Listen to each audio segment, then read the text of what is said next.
வணக்கம். நாம் பல்வேறு ஆளுமைகளை சந்தித்து வருகிறோம். இன்று நாம் சந்திக்கக்கூடிய ஆளுமை சென்னை கிறிஸ்தவ கல்லூரி தமிழ்துறை மேனாள் தமிழ்துறை தலைவர் யோ ஞானச்சந்திர ஜான்சன் ஐயா அவர்கள். ஐயா அவர்கள் பல்வேறு காண கிடைக்க இயலாத தமிழ் காப்பியங்களை தேடி தேடி ஆய்வு செய்து அதை கண்டு உணர்ந்து பதிப்பித்து உரை எழுதி பல்வேறு நூல்களை வெளிக்கொண்டிருக்கிறார். இன்று அவர் எழுதி வெளியிட்ட கிறிஸ்தவ கீர்த்தனை கவிஞர்கள் பற்றி நாம் அறிந்து கொள்வோம். ஐயா வணக்கம். அனைவருக்கும் வணக்கம்.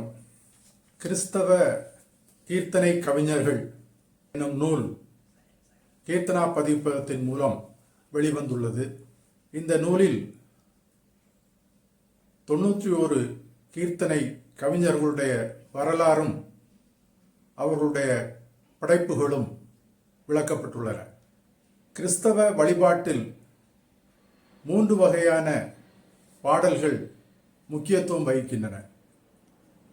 ஒன்று ஞானப்பாடல்கள் என்னும் பாமாலை, 2 கீர்த்தனைகள், 3வது புத்தளிச்சி பாடல்கள். ஞானப்பாடல்கள் என்பவை ஆங்கிலம், ஜெர்மன் போன்ற மொழிகளில் எழுதப்பட்ட பாடல்களை தமிழில் மொழிபெயர்த்து பாடுவது. 2 கீர்த்தனைகள் என்பது தமிழ் கவிஞர்களால் இலக்கண நெறிப்படி ராகம் தாளத்துடன் பாடுவது. 3வது இன்றைய காலகட்டத்தில் அதிகமாக வழக்கில் இருக்கும் புத்தளிச்சி பாடல்கள். கிறிஸ்தவ கீர்த்தனையை முதலாக எழுதியவர் வீரமாமுனிவர். வீரமாமுனிவருடைய ஜெகநாதா என்று சொல்லக்கூடிய கீர்த்தனை தான் தொன்மையானது. அதைத் தொடர்ந்து வேதநாயகம் சாஸ்திரியார் மற்றும் ஏராளமான புலவர்கள் கீர்த்தனைகளை எழுதியுள்ளனர். இந்த கிறிஸ்தவ கீர்த்தனை கவிஞர்கள் பட்டியல் பார்க்கும்போது 3 வகையாக நாம் பார்க்க முடிகின்றது. மேலை நாட்டு கீர்த்தனை கவிஞர்கள், நம் நாட்டு கீர்த்தனை கவிஞர்கள், இலங்கை கீர்த்தனை கவிஞர்கள். மிகவும் ஆச்சரியமாக உள்ளது கருத்து என்னவென்றால், மேலை நாட்டில் உள்ளவர்கள் இங்கு வந்து தமிழ் படித்து கீர்த்தனைகள் படைத்துள்ளனர். மேலை நாட்டு கவிஞர்கள் என்று சொல்லும்போது Robert Caldwell, Edward web, J S. Chandler, H.A. Babli, Veeramamunivar, இந்த 5 பேர்களும் தமிழில் கீர்த்தனைகள் எழுதியுள்ளனர்.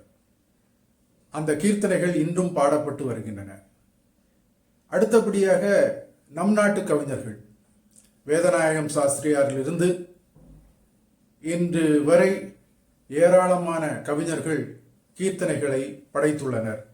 இந்த கீர்த்தனைகள் கிறிஸ்தவ வழிபாட்டில் மிகவும் முக்கியமான இடத்தை பெறுகின்றன. இதற்கு அடுத்தபடியாக பார்க்கும்போது 3வது இலங்கையில் உள்ள கவிஞர்கள். இலங்கையில் கிறிஸ்தவ இலக்கியம் போர்ச்சுகீசியர் காலத்திலிருந்தே தொடங்கப்பட்டு கிறிஸ்தவ இலக்கிய படைப்புகள் அதிகமாக படைக்கப்பட்டு வருகின்றன. இதிலும்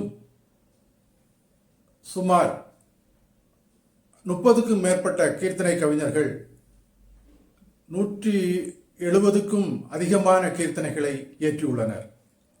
இந்த ஒட்டுமொத்த கீர்த்தனைகளையும் தொகுத்து ஆசியவியல் நிறுவனம் அண்மையில் ஒரு நூல் வெளியிட்டுள்ளது, கிறிஸ்தவ தமிழ் கீர்த்தனைகள் ஒரு பகுப்பாய்வு. இதில் சுமார் 2220க்கும் மேற்பட்ட கீர்த்தனைகள் முழுமையாக பதிப்பிக்கப்பட்டுள்ளன.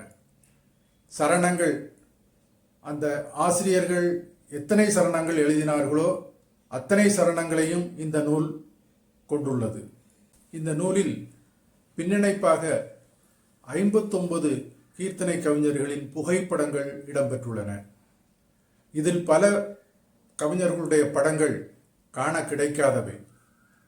அழிந்து வரும் இந்த புகைப்படங்களை தேடி கண்டுபிடித்து இவற்றை சிறப்பான முறையில் வெளியிடுவதும், இந்த கீர்த்தனை கவிஞர்கள் எழுதிய பிற கிறிஸ்தவ இலக்கியங்களை கண்டுபிடித்து வெளியிடுவதும் நம் கிறிஸ்தவர்களுடைய கடமையாகும்.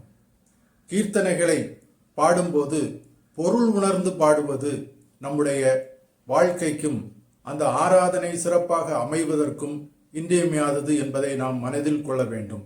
ஏனோதானோ என்று சொல்லக்கூடிய எண்ணத்தில் பாடாமல் அதற்குரிய ராக தாளங்களை மாற்றாமல் பாட வேண்டும். இன்று நாகரிகம் என்று சொல்லக்கூடிய போர்வையில் அட்வான்ஸ்டு என்று சொல்லக்கூடிய எண்ணத்தில் பல கீர்த்தனைகளுடைய ராகத்தை மாற்றி பாடுகின்றனர். அவ்வாறு பாடும்போது அதனுடைய பொருள் அங்கு அடிபடுகின்றது. கவிஞர்கள் எவ்வளவோ துன்பங்களின் மத்தியில், அனுபவங்களின் மத்தியில், இறை வழி நடத்துதலின் மத்தியில் அந்த கீர்த்தனைகளை பாடினார்கள் அதற்குரிய ராகங்களில். அந்த ராகங்களை மாற்றும்போது கீர்த்தனையின் அடித்தளம் உடைந்து விடுகின்றது. நன்றி, வணக்கம்.